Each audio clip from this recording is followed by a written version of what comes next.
SDPI வர்த்தக அணியின் சார்பாக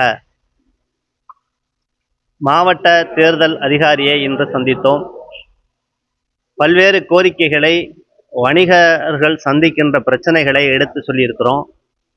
குறிப்பாக தேர்தல் காலம் அறிவித்ததுக்கு பிறகு ஏறத்தாழ தேர்தலின் போது வணிகர்கள் தங்களது வியாபார நிமித்தமாக கொண்டு செல்லுகின்ற பணத்தை ஏறத்தாழ இன்றைய தேதி நிலவரப்படி கிட்டத்தட்ட 151 கோடி ரூபாய் வரைக்கும்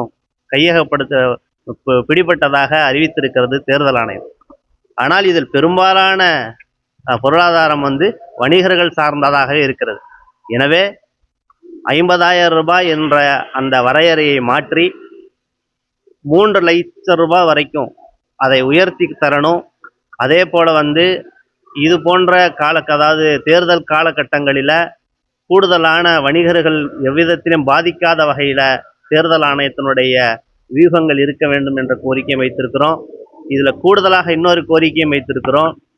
குறிப்பாக வணிகர்கள் அதிகமாக கேஸை நம்பி தொழில் செய்கின்ற அந்த நிறுவனங்களுக்கு கடும் தட்டுப்பாட்டில் இருக்கக்கூடிய இந்த கால சூழலில் மாநில அரசு தன்னுடைய பங்கிற்கு மின்சார கட்டணத்தில் 2 ரூபாய் அறிவித்ததுக்கு பிறகும் கூட தேர்தல் காலம் ப்ளஸ் கேஸ் தட்டுப்பாடு இது எல்லாத்தையும் மனசில் வைத்து ஒன்றிய அரசுக்கு நாங்கள் வைக்கின்ற கோரிக்கை ஜிஎஸ்டியில் சலுகை வழங்க வேண்டும் அப்படி என்ற அந்த ஒரு கோரிக்கையும் நாங்கள் தேர்தல் அதிகாரி இடத்துல வைத்திருக்கிறோம்.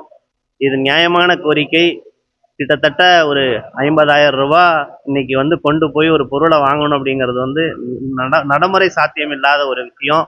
இன்னைக்கு நார்மலாக ஒரு கோயில் திருவிழா வருது அல்லது ஒரு நிகழ்ச்சி வருதுன்னா கூட அதற்கு ஒரு பர்ச்சேஸ் அதாவது பொருட்கள் வாங்கணும்னா கூட அந்த பொருள் அமௌண்ட் பத்தாது நடைமுறையில். எனவே தேர்தல் அதிகாரிகள் இடத்துல நாங்கள் இதை வலியுறுத்தி சொல்லியிருக்கிறோம்.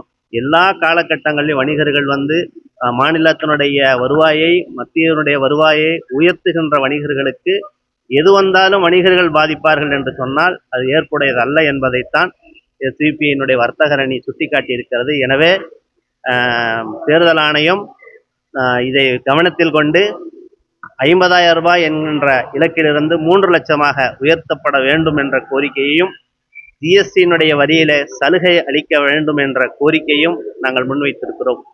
எஸ்டிபிஐ கட்சி வர்த்தகர் அணி மாநில பொதுச் செயலாளர் முபாரக்.